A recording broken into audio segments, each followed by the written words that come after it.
Bia Kamal ka Nua TV bana jo me bana je nyakel an jo bana nyakel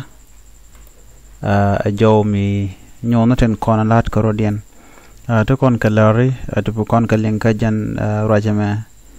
kalar ban lingwasa me kalar gorliang rajadana chala de kirma yadi den walere wi ke juba ke jan labor day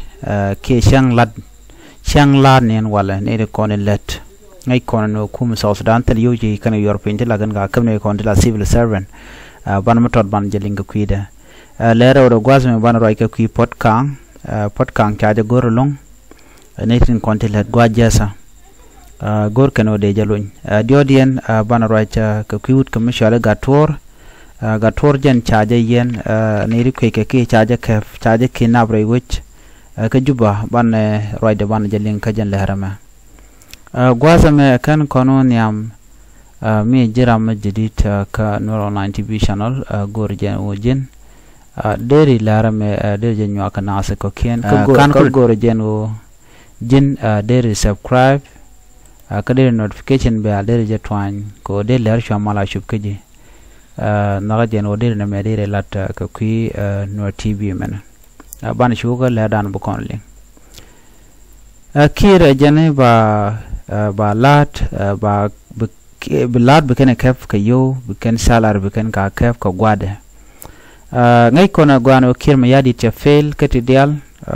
medan chela ro de kan de civil servant de kan yo de kan ka to ka kap che beken che benakach Canadian content ya ka kan ti yo chicken ga jeka amane de ne ba kan de ne kona yala ro de yo de kan ka to ka kap ko chen yan dang ro ngwan ka pai de ge pai ne re kona ye kap Canadian content na te wokor te cha jakor te winyin ke kuma spele ayo kan de te cha jagala we kan yin kan wore ala je chan bor kan de kona ye cha kap ko yo wala ke labor day che roy mo cha kwen ajani liaga ji South Sudan long ko kan de pal ka rodien pin ka tel makam ka minyon yan wo kan ji South Sudan ne den content gwikir no ye kwar kan de kona te kariek ko kan chikaroch kim yadi tel mungone promise ne gadial ka bang ne tel me gwamle de let kan wor general ya geneten neten content la jewch eto ye kwar mo gwa kai la kaje no be salary be kan ngun ga salary kan ben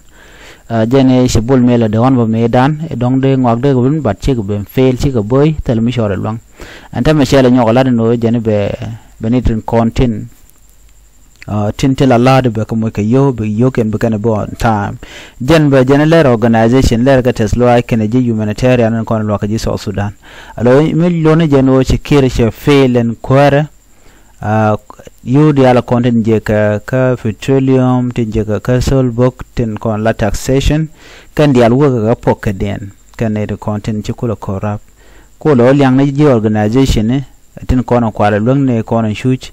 ko loka ne ideal to gwe jane ideal de kan rof jire wi ka South Sudan amene to mo tete dawch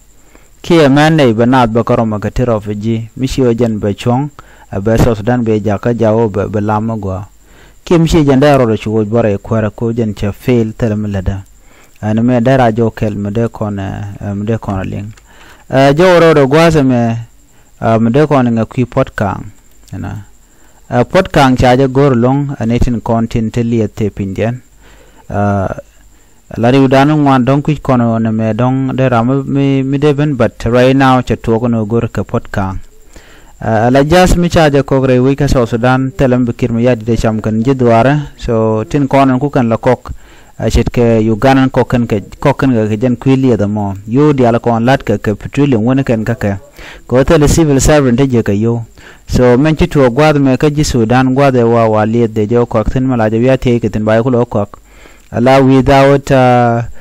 potkang approval ko jala kwar ki minister dung petroleum chila dial churin kapchong antem me chikan warga ikana gwar ki me yadi den no de potkang de jelun dara warga dara je tan dara dial kon lat ka ku petroleum dara kalat ko kan gwada kana kunyiran bume lon ko jan che jainti ngaitin lat dial kon lat ka ana ba ko ni la dia na jan kir chi me chi kala ro ba je wuch ba mi te ba wi ke je ba ko na ko ti dial ti bi ka fail chi kan bo kel so antam right kone ci ji Sudan e kontin te ko pot Sudan gor ken pot kang no de je kamrar der di alro der kalat otherwise shilat che bowo kas ka liet ponyen ko di alar ke jamore yu ke so Sudan e kon la jikume seng mi tel mi je mo civil servant wo yo di alro wo ka mo liet wo chong che me cha demand antama so be baje longa ke so pot kang cha ja gor and the content liet pinjen ka Sudan and wo de jelun da lar de jo continue cha jo mo cha jo kwen da rajen jo and rode ler dien bu kon lingwa sa me acute kana me benwa ga yekel wude me jene wud cha ja kinaf wude me wud mi cha kinaf re wi ke juba right now jen shala ga torkier ramkel ke spele ayo members ki Canadian content chunkel ke Dr. Machar lajen elo yal ka Dr. Machar che chunkel ke wuri shal ke parkol entem men che tuok ki parkol che lo de je gala parkol en rami mo chi gur mishi parkol gur entem ka ran Australia ma yo ke tere wi ke juba kan road to ke kan road bare which baji kep wuda me wajen kap ku jere wi ke juba ka je and lo akot ke Sunday chwaje kep jena ne lo ko cha kep ne titike bien to goal ti jel ka ma cha kep ko bom cha chunang kane to chala do dongde ka national security service ne re kontin la na duya kep tele ka match karam danan gwe mende ga Turkey de ja kep